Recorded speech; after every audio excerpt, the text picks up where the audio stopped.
A Zoom é plural, a Zoom é digital. A Zoom é plural, a Zoom é digital.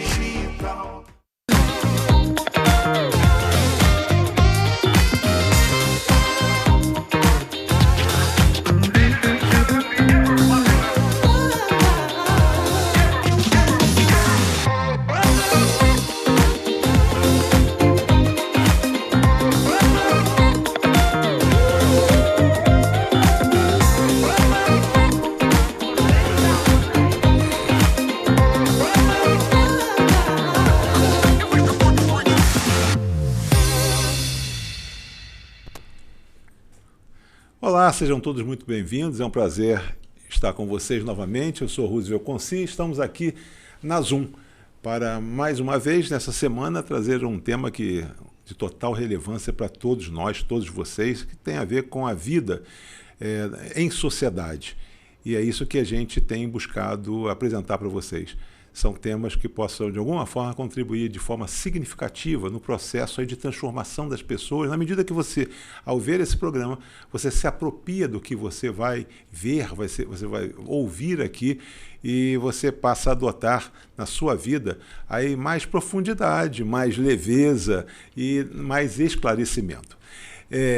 Então, hoje nós vamos abordar um tema de extrema relevância para todos nós, o direito do consumidor. O que significa ser um consumidor protegido, especialmente em um país como o Brasil, onde contamos com um dos códigos mais completos e mais avançados do mundo, o nosso Código de Defesa do Consumidor.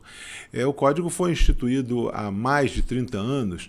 O Código de Defesa do Consumidor é um verdadeiro marco na legislação brasileira e na proteção do consumidor.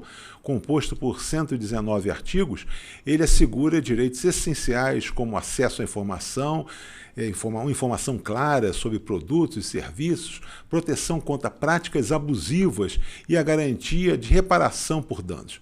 O Código de Defesa tem sido, com certeza, uma referência não só para o Brasil, mas em outros países que buscam regulamentar de forma justa as relações de consumo. Hoje vivemos num cenário onde as relações de consumo se expandem além das lojas físicas. Compras online, novas tecnologias e marketplaces digitais trazem convivência e conveniência, mas também novos riscos e desafios para os consumidores, que muitas vezes se veem diante de práticas abusivas por falta de transparência. Segundo dados do SINDEC, só em 2023, PROCONs brasileiros registraram mais de 4 milhões de atendimentos e reclamações. Os setores mais críticos foram telecomunicações, produtos eletrônicos e serviços financeiros, evidenciando como o direito do consumidor continua sendo um dos assuntos mais sensíveis e necessários no dia a dia da população. Nesse contexto de rápidas e efetivas transformações, com um novo Código de Defesa, se adapta a essa realidade de agora. É isso que nós vamos debater aqui hoje. Quais as atualizações são necessárias para garantir essa legislação continue sempre cumprindo esse papel fundamental? Para debater essas questões e outras nuances, com certeza, do direito do consumidor, recebemos hoje 2 especialistas. Com eles vamos explorar desde os direitos mais básicos de cada consumidor deve ter e conhecer até os desafios de proteção em um mundo digitalizado. Fiquem conosco e aproveitem esse debate sobre os direitos e deveres que todos nós, como consumidores, temos à disposição. A informação é o primeiro passo para que você tenha um consumo consciente e seguro. Seja muito bem-vindo, meu caro presidente, colega, professor Alexandre Valença Lima, advogado há mais de 23 anos, professor universitário, atua com assessoria empresarial na parte trabalhista, civil, tributária, gestão empresarial, estruturação societária e consumidor. E muitas outras, né? Lei de proteção geral de dados e muitas outras. Eu vou dispensar porque o Alexandre tem um currículo muito vasto, mas, acima de tudo, é um brilhante colega, um brilhante advogado e tem feito ao longo dos últimos anos um papel de muita representatividade aqui na nossa região, na condição de presidente da 9ª subseção da Ordem dos Advogados do Brasil. Seja muito bem-vindo. Alexandre por Alexandre. Quem é o presidente? Quem é esse advogado? Quem é o família, o pai, o marido, Alexandre? Bem-vindo, Alexandre. Eu que agradeço, Rúsio. É uma honra muito grande estar aqui no Zoom Debates, um programa que sempre traz muito conteúdo de valor. O Alexandre por Alexandre é casado com a Luciana, pai da Isabela e do Daniel, filho amado de Deus, sou cristão, sou advogado, vivo da advocacia, tenho muito prazer em ser advogado, tive essa oportunidade de estar à frente da OAB aqui nos últimos anos, e é uma honra para mim estar aqui hoje e falar de um assunto tão relevante. Que bom, vamos conversar muito, bater um papo bom.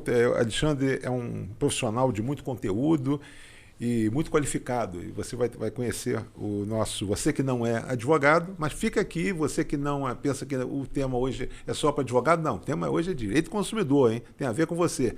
E temos aqui, poxa, uma satisfação grande de ter aqui conosco.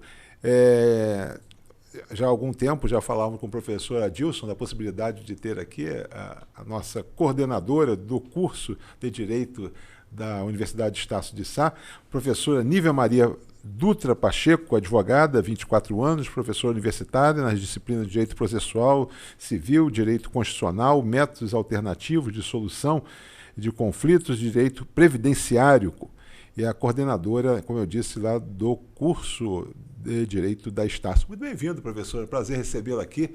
Uma honra para todos nós ter uma coordenadora de um curso de uma universidade que tem hoje uma relevância aqui, não só na região, mas é uma universidade de caráter nacional, de amplitude nacional. Bem-vinda. Nívia por Nívia. Quem é a Nívia, antes de ser professora, mas quem é a Nívia, que está aqui com a gente hoje? Roosevelt, eu que agradeço o convite, e é uma honra para mim estar aqui com vocês, representando inclusive a Universidade de Estácio de Sá, né, que é Educar para Transformar. A gente vai falar muito isso hoje, né, na educação consumerista. Nívia por Nívia, eu sou solteira, não tenho filhos, moro com os meus pais, amo a minha família, sou adoradora de Deus, sou professora universitária, amo os meus alunos, amo a docência, a sala de aula para mim é tudo. E estou aqui para a gente bater um papo sobre a defesa do consumidor. Que bom, vamos lá então direto, porque esse tema aqui e o Marconi, que está com a gente aqui hoje, vai botar na tela daqui a pouco ali o QR Code ali, acho que às vezes é muito sofisticado. Bota o telefone também, Marconi, só para a gente poder, o pessoal fazer contato, mesmo que a gente não consiga, num primeiro momento, obter aqui os comentários e as questões que possam trazer, eventualmente chegando, eu encaminharei a vocês para que vocês possam fazer os contatos e dar as respostas. Será um prazer. A respeito disso. Mas primeiro é o seguinte, a gente sempre geralmente fala que no início desse programa a gente faz o chamado nivelamento, contextualização, porque muitos que estão ali acham que sabem e não sabem muito. Muitos que estão ali pensam que não sabem e sabem, né? E outros que estão ali acham que não têm conhecimento disso, que desconhece a lei ou coisa nesse sentido e tal. Vamos começar, então, a fazer o chamado nivelamento, trazer debaixo do início. O que é o Código do Consumidor? Isso aqui a gente fala que é uma lei, né? Que é uma lei arrojada, uma lei que, por exemplo, o México e a Argentina vieram aqui nos copiar para fazer esse código, né? Então, por favor, Alexandre, Nívia, quem começa com vocês? Alexandre, pode ficar à vontade. Que honra. O Código de Defesa do Consumidor, na verdade, ele tem sua origem ainda na Constituição de 1988. Ela estabelece princípios de proteção do consumidor. A característica fundamental que a lei quer trazer e ressaltar do consumidor é a sua vulnerabilidade. Então, o Código ele surge com princípios constitucionais que induziram o legislador a criar uma lei, por isso que a gente chama de Código, porque todos os aspectos relacionados ao consumo no Brasil, e aí consumo, entenda-se, todo o consumo como destinatário final, né? E aí você falou no começo assim, será que tem importância esse assunto para você? Sim. Se você está assistindo por um celular, você tem um serviço de rede ou um Wi-Fi que você está consumindo o serviço ali. Então, é um tema que todos nós, em um momento ou outro, na verdade, na maior parte do tempo, a gente está envolvido porque a gente é consumidor ou, em algum momento, fornecedor de serviço. Então, baseado nessa ideia de equilibrar as relações de consumo, tendo como ótica a vulnerabilidade do consumidor, surge o Código. que ele tem uma série de direitos e prerrogativas do consumidor e obrigações do fornecedor que a gente vai desenvolver aqui ao longo do nosso bate-papo. Mas, em regra, é isso. São princípios constitucionais que o Constituinte estabelece que obrigam o legislador a constituir um código que venha equilibrar as relações de consumo, considerando, em especial, a vulnerabilidade do consumidor. Professor Nível, por favor. Complementando aí, né, professor Alexandre, às vezes as pessoas me perguntam bastante, mas o consumidor não tem muito direito, nossa, mas o Código de Defesa do Consumidor é para proteção da defesa do consumidor, né, porque justamente é essa questão do equilíbrio, né, nós tínhamos uma sociedade com o desequilíbrio entre o fornecedor e o consumidor, então o Código de Defesa do Consumidor ele veio justamente trazendo direitos para poder equilibrar, né, essa função entre o consumidor e o fornecedor, né? E lembrando que a gente levanta de manhã, acende a luz, é consumidor, né? É interessante a gente pensar nisso, né, de forma bem prática. Às vezes você pensa em consumidor, você e o seu Zé da padaria, da quitanda do seu bairro lá. Ali o desequilíbrio não é tão acentuado. Mas quando você vai falar, por exemplo, como a doutora Aníbal falou agora, das concessionárias de serviço público, há um desequilíbrio do ponto de vista técnico, do ponto de vista financeiro, gigantesco. O que você chama de desequilíbrio? Só para a gente poder, porque às vezes está na cabeça da gente, é fácil, mas para quem está ali, o cidadão que está ouvindo? É a hipossuficiência técnica do consumidor. Eu sou cliente do banco. Eu não tenho o suporte jurídico que um banco tem. Eu não tenho o suporte tecnológico que um banco tem. Eu baixo o aplicativo do banco e confio com todas as minhas forças naquele aplicativo, na segurança daquele aplicativo. Então, na minha relação com o banco, a parte mais forte sempre é o banco. Eu estou usando o banco, a gente pode falar das grandes concessionárias, das big techs, de toda a relação de consumo, onde há da telefonia, onde há uma discrepância muito grande entre a capacidade técnica e financeira do fornecedor em razão do consumidor, que é hipossuficiente de forma inquestionável. Eu costumo brincar que tem contratos bancários que a gente que lida com o contrato bancário tem que ler 3 vezes para entender. Então, o consumidor que não tem a obrigação de ter uma compreensão jurídica de um contrato, ele fica muito submetido àquele contrato de adesão. E aí a lei faz exatamente isso. Ela analisa aquela relação, interpreta a lei e os casos práticos, sejam extrajudicialmente ou judicialmente, à luz dessa hipossuficiência, para equilibrar aquela relação, para diminuir a discrepância entre a capacidade técnica de um grande fornecedor e a hipossuficiência do consumidor daquele serviço ou produto. Professor, você falou lá atrás, um pouco, na primeira fala, com relação, acho que é algo nesse sentido, né? Que se reuniu aí condições para que pudesse, de alguma forma, você, primeiro, dar uma regulada onde não havia proteção, né? O cidadão ele tinha uma relação desprotegida, né? Ou seja, havia um desamparo. E se a partir da... Estou só sintetizando, a partir da Constituição, né, de 88, se viu que é o seguinte, havia necessidade em função, porque o que a Constituição, entendo que ela buscou, foi exatamente isso.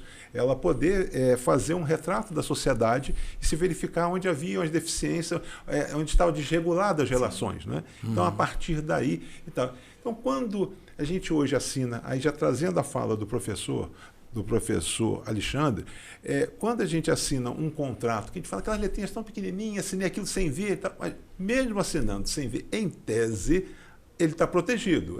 Alguma coisa nesse sentido, só para que ele fala assim, não, assinei, e aí a coisa começar já a entrar no direito do consumidor. Sim, é isso mesmo.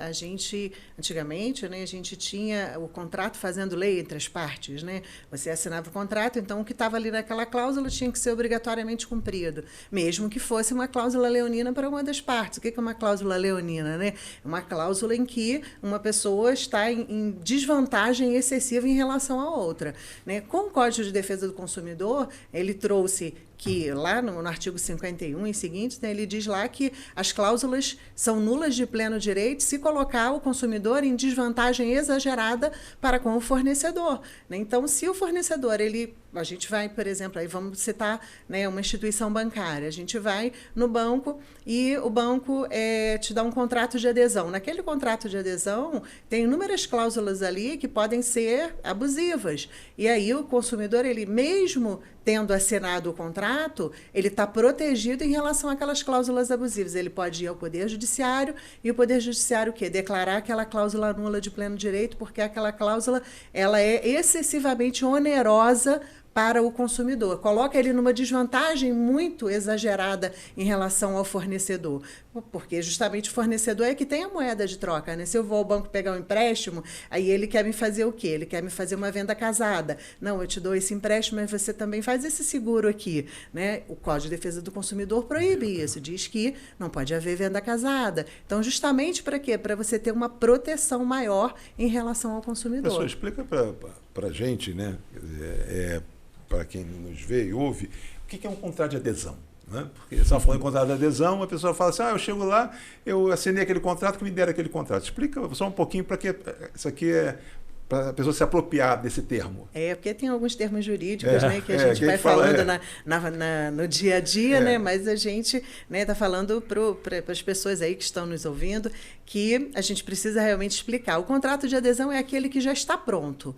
Você chega e você só adere a ele, você só assina. Você não tem a possibilidade de discutir as cláusulas. Não gostou, não pode mudar. É assim, ou é isso ou é nada, né? Então, a gente... Porque geralmente, se você vai, por exemplo, vai fazer um contrato, vou dar um exemplo de contrato que não é de adesão. Você vai fazer um contrato de locação, né? Você vai fazer um contrato lá relativo a um aluguel, você pode discutir as cláusulas, relação de quanto é o aluguel por mês, que dia que vai pagar, né? Em relação a se pode ou não fazer benfeitorias, se você pode, então, discutir aquelas cláusulas com a outra parte. O contrato de adesão não, é aquele que ele já está pronto e você chega e vai, eu quero fazer um empréstimo, então você assina isso aqui, eu quero comprar um telefone, ou quero contratar uma linha telefônica, então você tem que assinar esse contrato aqui. O contrato, ele é pronto e você não tem como discutir as cláusulas. Então, ou você adere ou você passa a não adquirir aquele produto, né? Mas aí entra vem o Código do Consumidor e diz o seguinte, mesmo sendo, professor, só levantando a bola, mesmo sendo um contrato de adesão onde você não pode modificar cláusula, aquele contrato ele não pode ser algo que de alguma forma venha também a punir ou comprometer a relação e fique em desequilíbrio. Isso. É desvantagem excessiva, como a doutora Aníbal falou. O consumidor ele é colocado numa desvantagem excessiva. A gente tem, por exemplo, os contratos de financiamento de veículo que eram atrelados ao dólar. Isso no passado, o dólar disparou, a economia mudou. E assim, o contrato estava escrito que as parcelas tinham reajuste de acordo com o dólar. E aí os consumidores judicializaram isso e a Justiça, aplicando os princípios de proteção e defesa do consumidor, falou, não é razoável corrigir.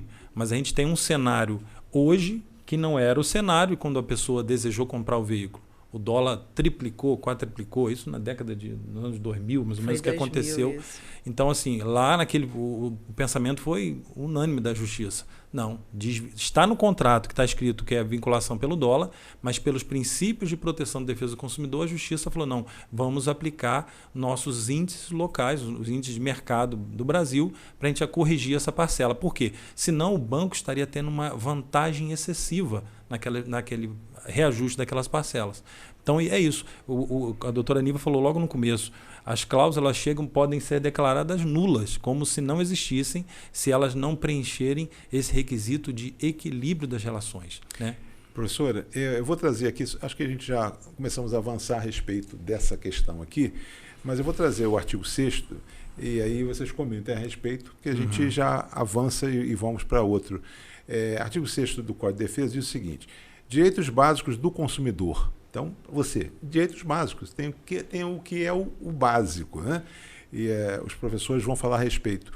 Define os direitos essenciais do consumidor, incluindo proteção contra produtos e serviços que apresentem riscos à saúde e segurança, direito à informação e transparência e proteção contra práticas abusivas. A gente fala bastante de prática abusiva, mas falar um pouco de transparência, falando desses riscos. Então, eu queria que vocês dois pudessem aí dividir essa fala do que o legislador, o que o legislador quis dizer nessas coisas com relação a isso. Posso falar?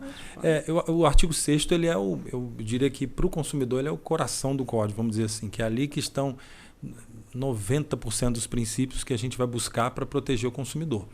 E, por exemplo, quando ele fala em proteção contra um produto defeituoso, porque a gente pode ter duas características. A gente pode ter um produto que não funciona, você compra uma batedeira e ela não bate.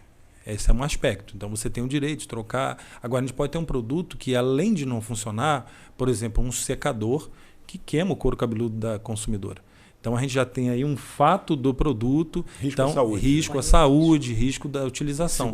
Segurança. Então, assim, com a defesa do consumidor, na verdade, ele não se aplica só nas relações diretas. Ele tem uma série de princípios e aí ele tem o Sistema Nacional de Defesa do Consumidor. O que é o Sistema Nacional de Defesa do Consumidor?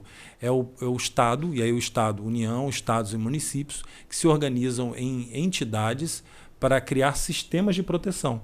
Então, por exemplo, quando você vai colocar em mercado um produto potencialmente perigoso, você tem que passar por regras do Inmetro, de proteção do consumidor, ele tem que ter o selinho do Inmetro, você vai comprar um produto. Por isso que a gente fala, cuidado com comprar um produto que não tem o selo do Inmetro, porque ele pode não ser um produto que, do ponto de vista da engenharia elétrica, foi observado à luz da proteção do consumidor. Pode ser um produto que foi olhado para ser barato. E aí a gente pode ter um problema. Então, o Código de Defesa do Consumidor, ele protege o consumidor ainda quando o produto vai ser colocado no mercado. Já existe um conjunto de legislações que determina que critérios esse produto tem que observar. Então, por isso que o artigo 6º ele fala desses princípios gerais. Ele não estabelece uma obrigação única, ele estabelece um princípio geral em que o produto ele vai ser colocado no mercado já à luz da proteção do consumidor. Claro que, uma vez ele gerando um fato do produto, né, um dano no consumidor, vai caber toda uma outra relação de proteção ali.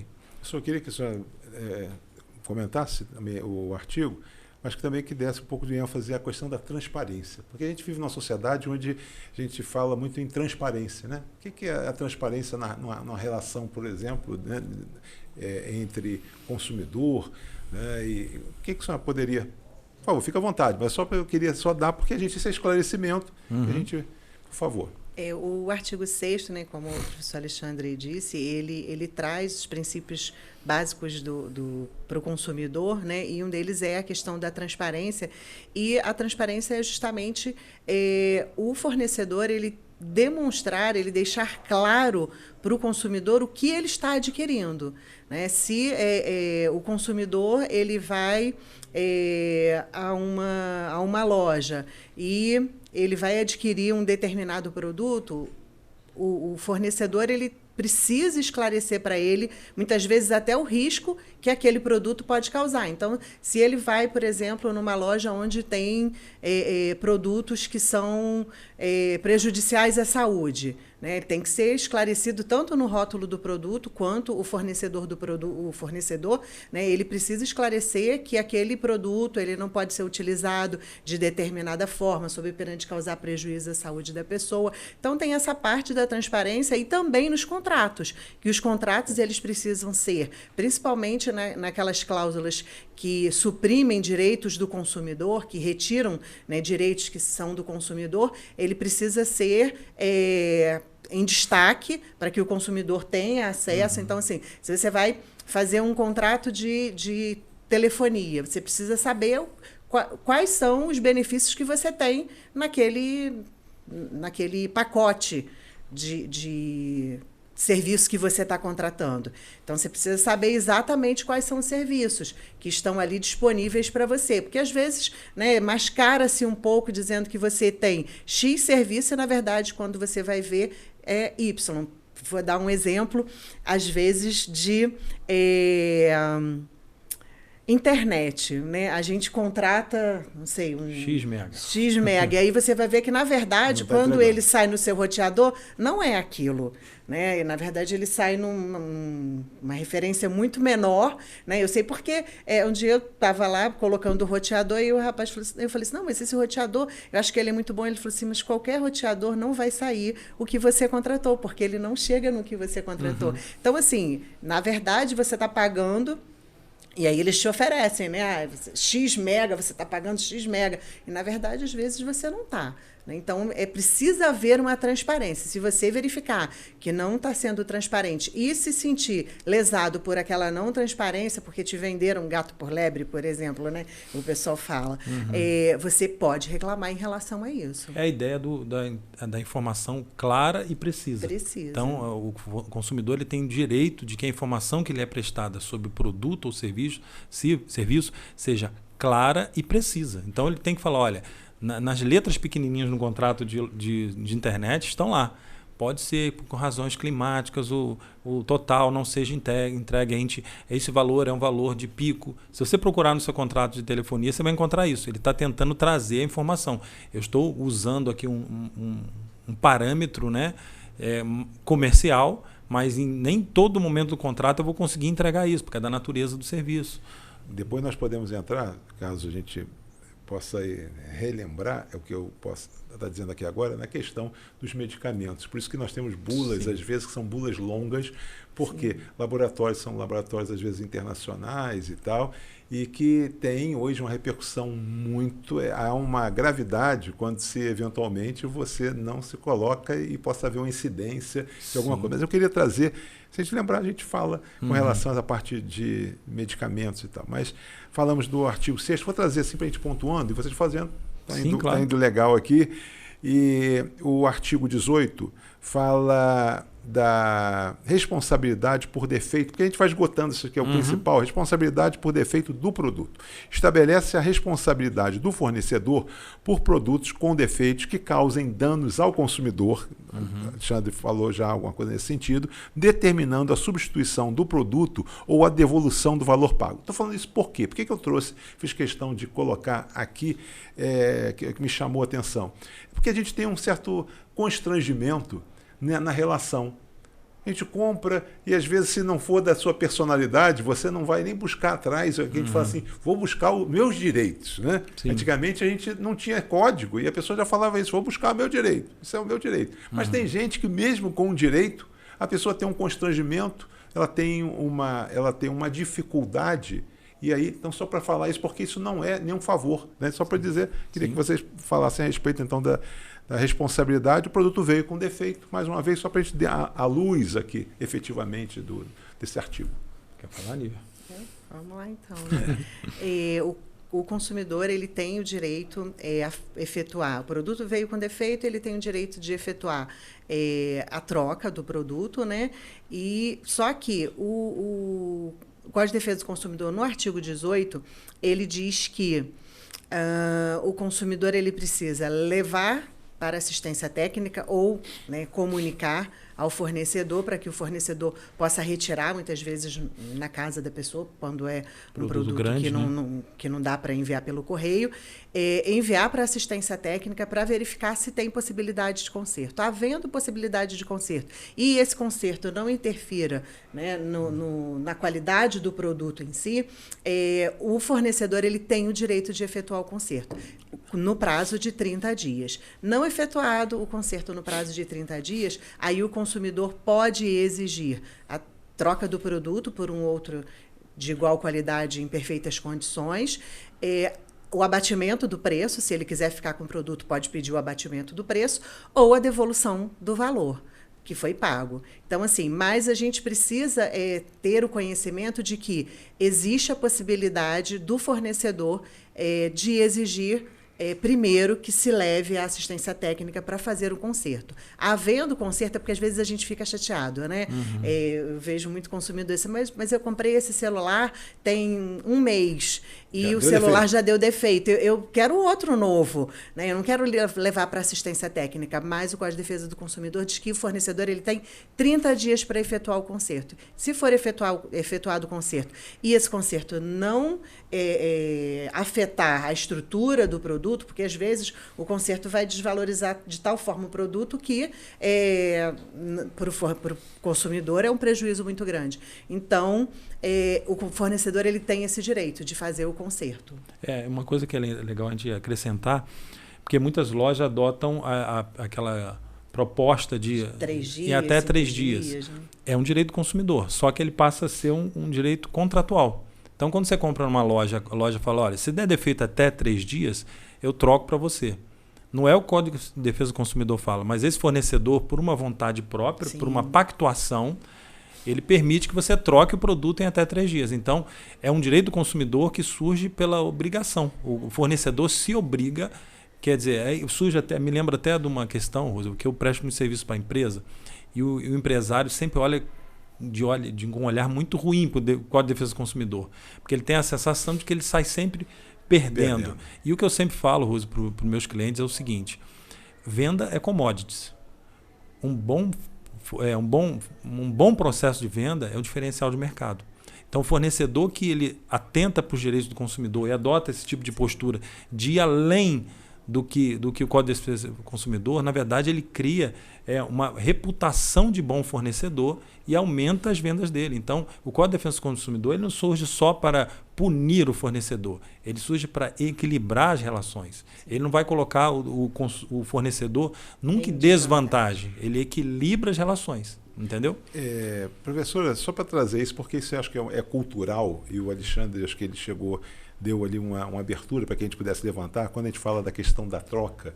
Existe uma cultura. Comprei uma roupa, comprei um sapato, não sei o que e tal, vou lá trocar, e tem gente que faz o seguinte, não.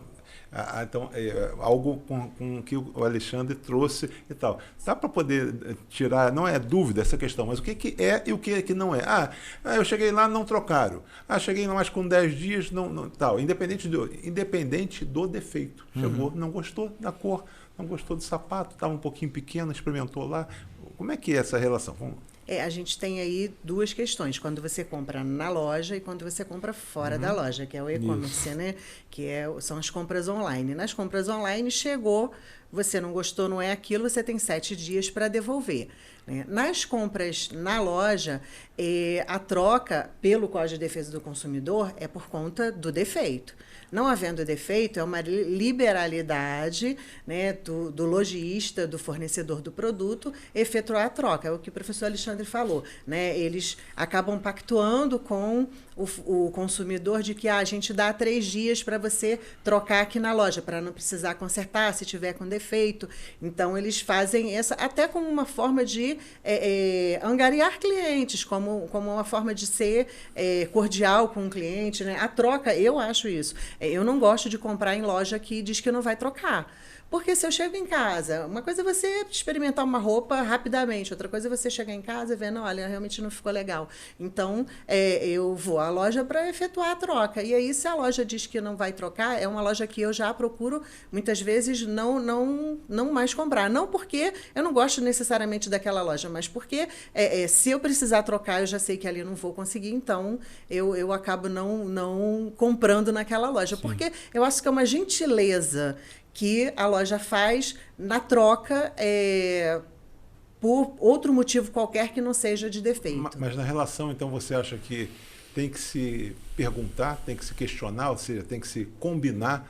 Olha, vocês trocam? Porque às vezes você comprou, a gente sai, acho que deu certo, chegou em casa, o pé estava inchado, ou coisa nesse sentido, e a roupa não era aquela, não combinou.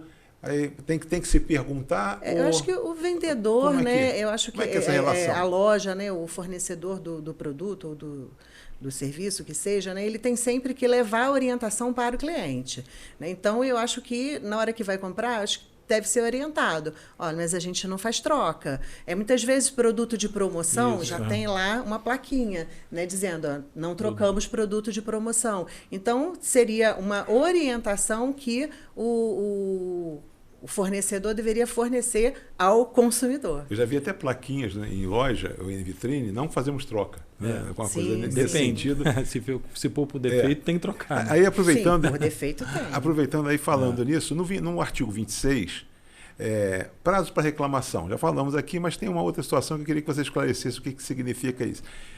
Especifica os prazos para reclamação por vícios de produto, tá? Então, só para a gente poder esclarecer depois o que é vício, de produtos e serviços, sendo de 30 dias para produtos não duráveis e 90 dias para produtos duráveis. Queria que a gente esclarecesse o que é o vício, né? Que às vezes a pessoa fala vício, né? Que a gente não tem o hábito. de tratar, e bens duráveis e produtos não duráveis. O bem durável, eu costumo dizer o seguinte: o bem durável é o secador e não durável.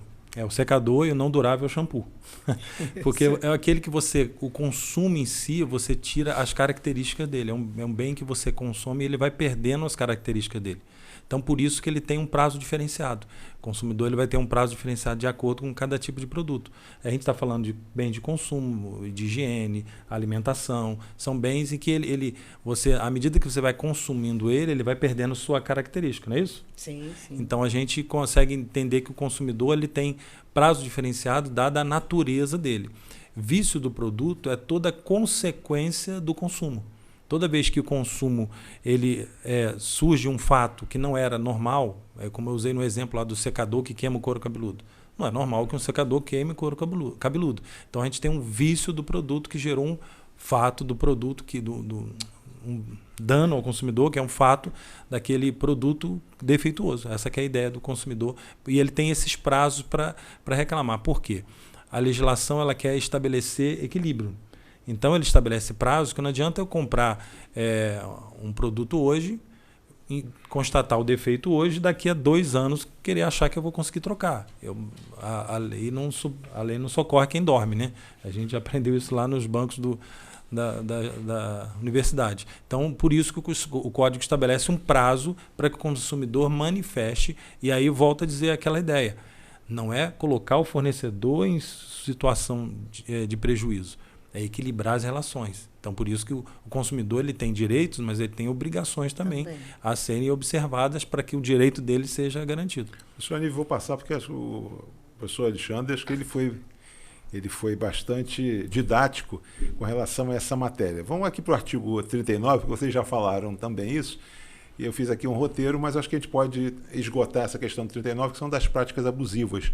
Porque isso é muito interessante, porque sempre a gente vê a chamada, quando nós falamos lá na hipossuficiência, na desproteção, no maior contra o menor, a gente sempre entra na defesa, a gente sempre achando que elas são menores. Aí, até na discussão a pessoa fala, porque você é grande, né? Uhum. Se você for, então, coisa nesse sentido. Práticas abusivas, artigo 39.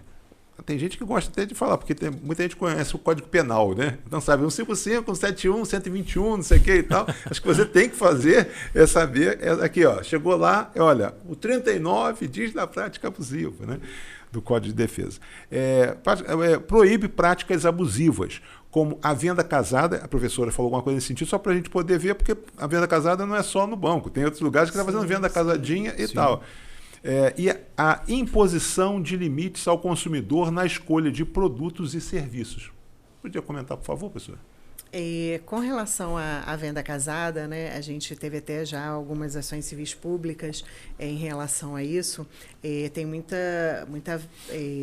produto que, assim, tem lá o pacotinho de biscoitinho e aí tem um bonequinho, né, dentro do pacotinho de biscoitinho, né? A gente não vai citar nomes aqui, mas tem bonequinho dentro do pacotinho de biscoitinho. E aí a criança ela não quer o biscoitinho, ela só quer o bonequinho que está dentro, né? E sanduíches, entre outras coisas. E aí, né, o que se orienta é de que faça a venda separado. Se você quiser comprar só o bonequinho, você pode comprar o bonequinho, quase o mesmo preço do bonequinho. Essa eu não sabia, professora. Essa para mim é nova. Sim. Comprar o bonequinho. Sim, né? Por isso é que a gente vê que alguns fornecedores de produto de gênero alimentício, né, eles vendem os bonequinhos e vendem lá o kitzinho que vem com o boneco, né? O kitzinho do sanduíche que vem com o boneco é quase o mesmo preço do bonequinho, justamente para poder incentivar a venda do consumo do produto. Ele quer vender o biscoito, né? Exatamente, ele quer vender o biscoito, ele quer vender o produto, né? E tem mais ou menos quase um mês eu fui fazer uma ação social em São Geraldo, né? E aí fui fazer uma palestra sobre defesa do consumidor e até pensei assim, não vai ter ninguém, né? Mas aí teve bastante gente e as pessoas perguntaram muito. E aí me perguntaram, eu falando da venda casada, aí me perguntaram sobre o Kinder Ovo, né? Mas o Kinder Ovo, ele é um produto que já foi feito na verdade, para o brinquedinho, né? A Ele foi surpresa, feito... né? É a surpresa, É a surpresa. exatamente. Então, assim, a gente pode já vende a não surpresa, entender né? como venda casada, porque é a surpresa, né? Assim como a boneca LOL, né? Que você comprava aquela bolinha, né? E vinha a boneca dentro. Então, seria mais a surpresa em si. Mas outros produtos pode-se entender, assim, como venda casada, quando te obriga a comprar uma coisa para você adquirir outra que tem dentro. Então, pode ocorrer. Se a professora me permite, tem um exemplo que eu acho interessante do parque aquático, que você paga a entrada e depois lá dentro é obrigado a alugar a boia para usar o brinquedo. Olha. E a justiça entendeu que isso é uma venda casada. Quando eu compro um ingresso, tinha que ter me avisado. Então faltou o quê? Informação clara e precisa. Olha, você está pagando o ingresso, mas para descer no toboágua, você tem que alugar a boia. Então a justiça compreendeu que seria uma venda casada. Eu estou vendendo dois serviços, na verdade, que já é inerente do outro. Se eu entro num parque, a presunção do consumidor é de que eu vou brincar em todos os brinquedos. Por que determinados brinquedos eu não vou brincar? Não foi me avisado isso. Porque qual é a ideia, Rússio? É de permitir que o consumidor faça uma análise. Quanto que vale o ingresso? Vale a pena. Eu vou brincar em todos os brinquedos. Não, mas esse ingresso, mas eu gastar mais o tanto para cada vez que eu for brincar. Então, é essa a ideia da informação clara e precisa para que o consumidor não tenha um prejuízo econômico ou de expectativa frustrada. E aí, isso é considerado como uma prática abusiva. Queria trazer aqui, acho que é importante para o nosso propósito aqui não é levar, quer dizer, o direito e como a letra da lei, coisa nesse sentido, mas é falar transmitir o conhecimento através do dia a dia e como é que eles podem se apropriar disso aqui. Então, por exemplo, tem casos práticos e que a gente coloquei aqui como casos práticos e exemplares, para que vocês possam comentar, que acho que são muito interessantes. O Código de Defesa, a gente chama de CDC, Código de Defesa do Consumidor. É fundamental em diversos casos práticos que ilustram como ele protege os consumidores no dia a dia.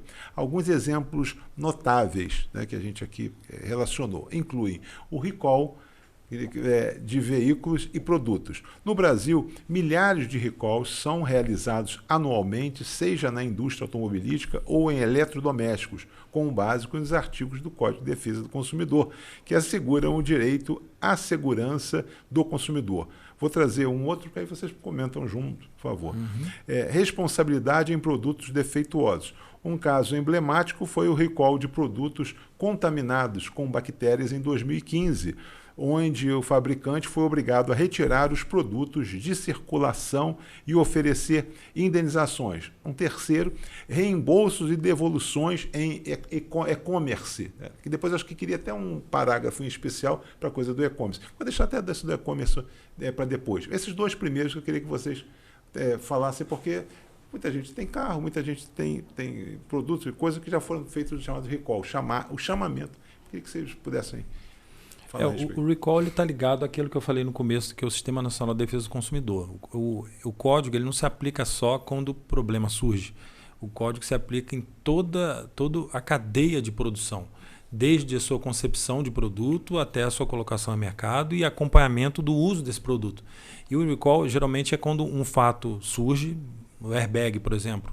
Teve um período que, numa determinada marca de veículo, o airbag armava e machucava o rosto das pessoas.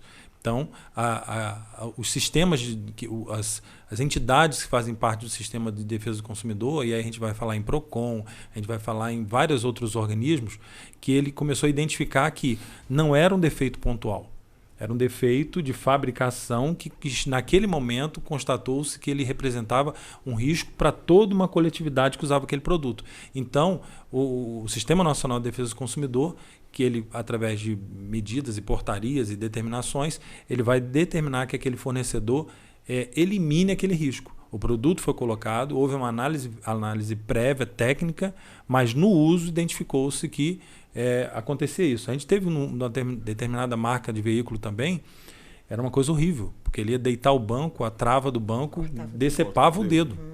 A posição que você puxava a trava, ela girava e decepava o dedo. Quer dizer, não há condições de um produto desse continuar no mercado, colocando em risco sem número de pessoas que utilizassem aquele produto. Então, essa que é a ideia do recall. Professor, quer comentar a respeito de algum desses casos quer seja de carros e de outros, né? E daquela questão da bactéria. Tem o gênero alimentício, né? Que quando é identificado, a gente não teve há pouco tempo atrás uma massa de extrato de tomate também que foi identificado com um bolor dentro, uma coisa muito estranha, assim, porque a gente teve um lá em casa que a gente colocou e apareceu lá uma coisa grossa. Falavam até que era um rato, né? Não era um rato, mas parecia. Exatamente, parecia um rato. Minha irmã mandou a foto, Nívia, olha só o que eu encontrei, estou desesperada. E aí eu falei assim, não, guarda isso aí, depois a gente vê e tal. E aí, logo depois surgiu, né, o recolhimento, determinando o recolhimento desse extrato de tomate, e parece que também tinha um problema na maionese. E aí verificaram que, acho que, em relação à fábrica, segundo as informações que foram colocadas na mídia, né, havia um problema lá de condicionamento dos produtos, então estava gerando aquele problema, e aí tem que retirar tudo do mercado, né, recolher de todas as prateleiras. Quem comprou tem direito ao reembolso, a devolver e pegar o reembolso. E a gente também tem muito disso em medicamento. Né? Medicamento, às vezes, o medicamento falsificado.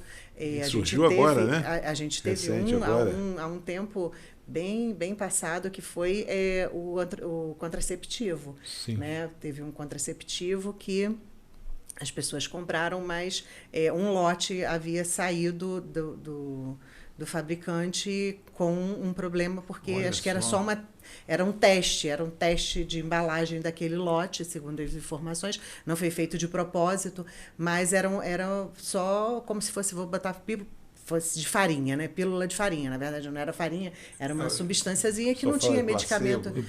Um placebo, né? E aí era só, na verdade, era para testar a embalagem. Eles fazem os testes da embalagem e aquele lote acabou indo para a rua, e muitas mulheres que utilizam. Exatamente, engravidaram. E aí várias ações indenizatórias, né? Algumas que não podiam nível de engravidar. Consequência, né? Olha a repercussão dessa. Situações às vezes até de risco de vida, né? Porque muitas mulheres às vezes não poderiam engravidaram. A gente voltando um pouquinho, né? Não para entrar, mas falando em medicação, né? A talidomida, né? A época, sim, a talidomida, né? Que trouxe aí, com certeza, isso. Consequências terríveis na vida do consumidor. Alexandre e Nívia, o reembolso, nós nos atemos aqui um pouquinho nessa parte já mais contemporânea, né? O reembolso e devoluções em e-commerce. Recentemente, a pandemia impulsionou as compras online e, com isso, os problemas de devolução e reembolso também cresceram. E o artigo 49 do CDC, nosso Código de Defesa do Consumidor, 49, gente, que trata do direito de arrependimento, né? Permite que o consumidor devolva produtos adquiridos fora, aí sim, daquilo que nós falamos lá, só para a gente poder fazer essa coisa do e-commerce, fora do estabelecimento comerciais, a professora Nívia falou a respeito, como na internet, em até 7 dias após o recebimento, assegurando a proteção em situações de compras digitais. Fala só um pouquinho do e-commerce, porque a gente... Isso não é de domínio. Tem gente que sabe o que é esse termo, né? Mas o que é e-commerce? Como é que é essa relação de e-commerce? Então, a professora Nívia até adiantou um pouco, né, alguns aspectos aqui. A grande diferença do e-commerce é que o consumidor ele não tem acesso a manusear, a testar, a verificar os aspectos de consumo mesmo, seja de uma geladeira, seja de um celular, seja de uma roupa de ginástica, seja de um vestido de festa. Ele não tem, ele vê, claro, tem uma modelo que expõe aquilo através dos canais digitais, ele tem uma ideia do que aquele produto é. Só quando o produto chega efetivamente em suas mãos, o Código do Consumidor ele estabelece um prazo de até 7 dias do recebimento do produto, vale dizer, para que ele possa avaliar se aquela promessa apresentada através dos canais digitais se cumpre na sua expectativa como consumidor. E aí, motivado. Ele não tem que devolver e falar só, eu não gostei porque o azul não é tão azul, porque a calça ficou muito apertada na canela e eu queria uma canela mais solta. Ele não precisa motivar a devolução dele. Ele tem o direito de devolver de forma sem motivação nenhuma. Mas o fornecedor vai falar, não precisa se falar em defeito, em nada. Se tiver em defeito, mais ainda. Mas o que o código quer é isso, é permitir que o consumidor, porque ele não teve acesso, e a gente fala muito de internet hoje, mas quando o código foi editado, a ideia era de produtos de catálogo, né? Fora do estabelecimento, pelo telefone. Claro que esses outros canais de venda hoje são quase extintos, a gente vai falar todos os produtos via internet. Então essa é a diferença básica do e-commerce, que é a comercialização de produtos através das redes sociais, através da rede mundial de computadores. Professor, o que é o direito de arrependimento, então? É justamente, o produto chegou e aí o consumidor, ou ele não gostou do produto, então ele se arrependeu de comprar, ou mesmo porque ele resolveu que quando chegou, ele até gostou do produto, mas ele não vai poder ficar com o produto porque a situação financeira dele mudou naquela semana, então ele quer fazer a devolução. Então ele se arrependeu e vai devolver. Então, atenção, direito de arrependimento, já entendeu? Você tem o direito de se arrepender. Uma coisa aqui, nós estamos quase chegando ao final, está indo muito rápido o programa, está bom, está bem dinâmico, né? Prevenção de publicidade enganosa. O Código de Defesa do Consumidor foi ativado em casos de publicidade enganosa, como no caso de empresas de telefonia que prometeram pacotes de dados ilimitados, que a professora falou, sem fornecer serviços. Já que falamos na questão dos dados, a professora já falou atrás, já se antecipou, mas propaganda enganosa. O que é uma propaganda enganosa na situação do dia a dia, que vocês poderiam trazer e que acontece e que tem acontecido na vida do consumidor, da sociedade? Então, né? a propaganda, se me permite, Nívia, é um mecanismo de convencimento. Então, o fornecedor ele vai implementar todos os mecanismos ali, de medidas para ele convencer o consumidor a adquirir o seu produto. Quando ele, nessa relação de comunicação, ele omite determinados fatos ou fala de fatos além do que o produto, na verdade, entrega, ele está tirando a natureza verdadeira do produto para induzir o consumidor a um erro. Então, essa que é enganosa. Eu vou vender um produto que faz uma internet que você vai poder, lá na sua cozinha, baixar em 1 minuto um filme de 2 horas. Claro que ele não chega tanto, né? É mais sucinto. Mas a propaganda enganosa é isso, é quando eu não deixo aquele princípio geral lá do começo que a gente falou, da informação clara e precisa, para que o consumidor possa, ao tomar a decisão de adquirir o produto, ter consciência plena de quais são os benefícios e também riscos que aquele produto oferece para ele. Nós falávamos num passado em gato por lebre. Isso, né? Exatamente. Gato por lebre. Professora, o Código de Defesa na era digital e os desafios atuais. À medida que o consumo digital avança, o Código de Defesa do Consumidor tem sido desafiado a adaptar aos novos modelos de negócio, incluindo a proteção de dados, o e-commerce. A Lei de Proteção de Dados, que entrou em vigor em 2020, complementa o Código de Defesa ao proteger os dados pessoais dos consumidores. Ainda assim, especialistas apontam que o Código de Defesa precisa de atualizações para acompanhar a transformação digital e melhorar a regulação de mercados como a dos aplicativos e plataformas de comércio digital. Queria um comentário de vocês, que é algo já muito atual e presente também.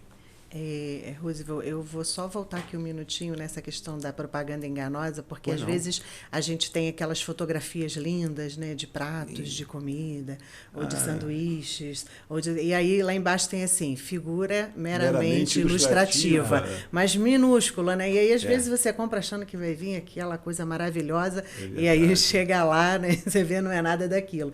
E aí acaba sendo realmente uma propaganda. Hotel, quartos de hotel, passeios, né? Café da manhã de hotel, meramente ilustrativa. Meramente ilustrativa. Eu já vi lançamento de empreendimentos imobiliários, né? Sim, aí sim. mostra, né, uma casa bacana, jardim um jardim fantástico. bacana e tal, aquilo ali. Daí vai lá, não tem jardim nenhum. Só um morrinho lá. Pois é. Então, isso tudo pode ser considerado, dependendo... Perto da praia. Perto da praia. Né? Conceito Depende subjetivo de demais, perto, né? né? 2 quilômetros é perto para alguns. Casa perto da praia. Então, isso pode ser considerado como uma propaganda enganosa, embora tenha lá a figura meramente ilustrativa. E quanto à LGPD, eu vou deixar para o professor Alexandre, porque ele é especialista nessa parte aí. Eu vou discordar um pouco da opinião que foi colocada, no sentido de que precisa alterar o código. Eu acho que não.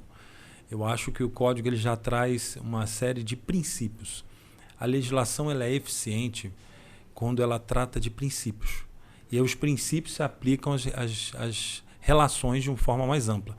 A Lei Geral de Proteção de Dados, ela protege a relação do consumidor, porque para eu comprar via internet, antes eu ia na sapataria local aqui, na Alberto Braune, e eu quero comprar um tênis. A informação que eu dava para ele, se eu fosse pagar em dinheiro, é 41, meu tamanho de pé. E eu comprava um produto e saía da loja, a única informação que ele obtinha de mim, sequer meu nome ele sabia. Eu comprava um produto sem informar dados pessoais meus. Claro que se eu fosse fazer um crediário, eu tinha que apresentar meus dados pessoais, aquela coisa toda. Então ali já teria uma relação.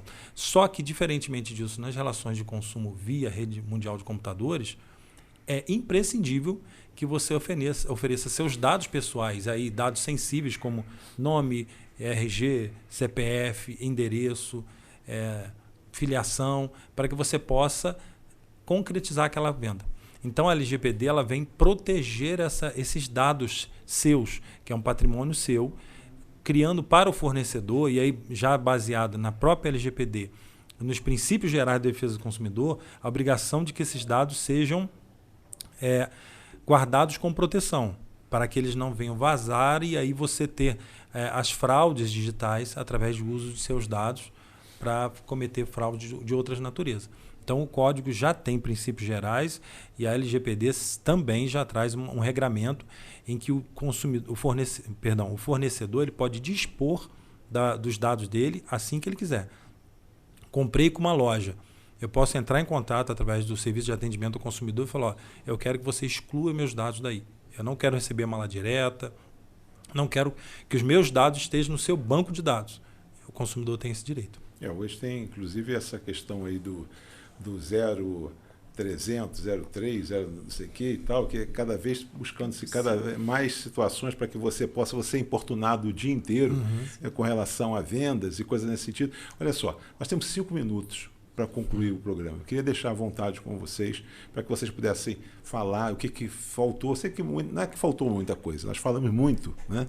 Nós esclarecemos bastante. Mas o que vocês talvez tenham deixado que gostariam para que não saiu do estúdio aqui, isso aí. E outra coisa, eu queria falar o seguinte, onde recorrer? Nós não falamos de PROCON, o que é o PROCON e tal. Então, olha, temos já 4 minutos, está com vocês. Os dois agora dividem aí, só me dê 30 segundos para fechar o programa. Pronto, está com vocês. Eu vou ser absolutamente objetivo.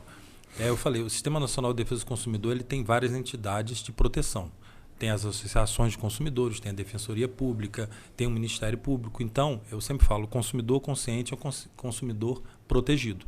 Então, procure informação com seu advogado de confiança, Defensoria Pública, PROCONs locais, para que você possa ter o seu direito garantido.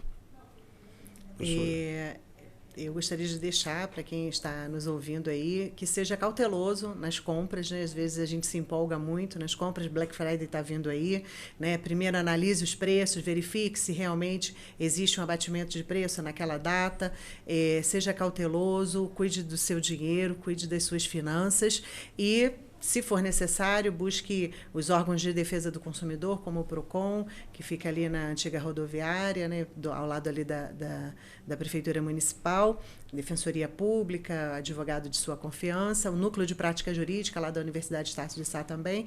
A gente está aí para poder ajudar o consumidor.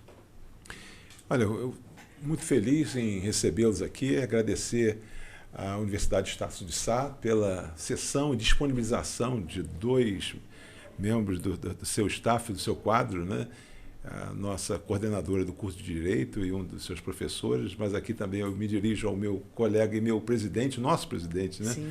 Ao nosso presidente, que tem feito um belíssimo trabalho de repercussão. Isso envaidece, porque isso é uma classe que tem um bom líder, um líder seguro, um líder que pode saber nortear os caminhos que os seus associados, seus sindicalizados, né, possam seguir. Eu acho que isso é muito bom. Num país a gente fala de muitos desgastes, né? Mas, então, queria agradecer a vocês, dizer que acho que essa experiência ela é muito positiva. Nosso propósito aqui foi a chamada democratização do conhecimento, levando informações, dados àqueles que muitas das vezes eles não dispõem, apesar da gente dizer e haver essa coisa de que todos devem conhecer da lei, porque a lei está à disposição, mas isso não é a realidade. A gente tem que saber o país perfeito, né? A sociedade perfeita e o que efetivamente acontece, né? E o que efetivamente acontece é o que a gente está buscando aqui fazer, contribuir de forma significativa para que a partir do término desse programa a sua vida possa ser um pouco mais diferente. Levando mais bem-estar, levando mais consciência, levando mais segurança e, acima de tudo, fazendo com que você viva melhor em sociedade. E é isso que a gente buscou aqui hoje. Então, agradeço aos 2 colegas, né? Agora poder dizer que são 2 colegas advogados, me orgulho muito disso, e saber que a Zoom, mais uma vez, ela presta um serviço relevante através da Associação Comercial, Industrial e Agrícola de Nova Friburgo, onde nós estamos aqui, a 150 quilômetros do Rio de Janeiro. Para você hoje, nós transmitimos para Teresópolis e Petrópolis em rede e transmitimos também para um pool de emissoras através de uma startup em São Paulo, com mais 100 emissoras como a nossa, pequenas emissoras de todo o Brasil. Então hoje, e através do Spotify também nas redes sociais. Muito obrigado a você que esteve conosco, prometendo voltar na próxima semana com mais um tema de significativa relevância. Um abraço e até lá.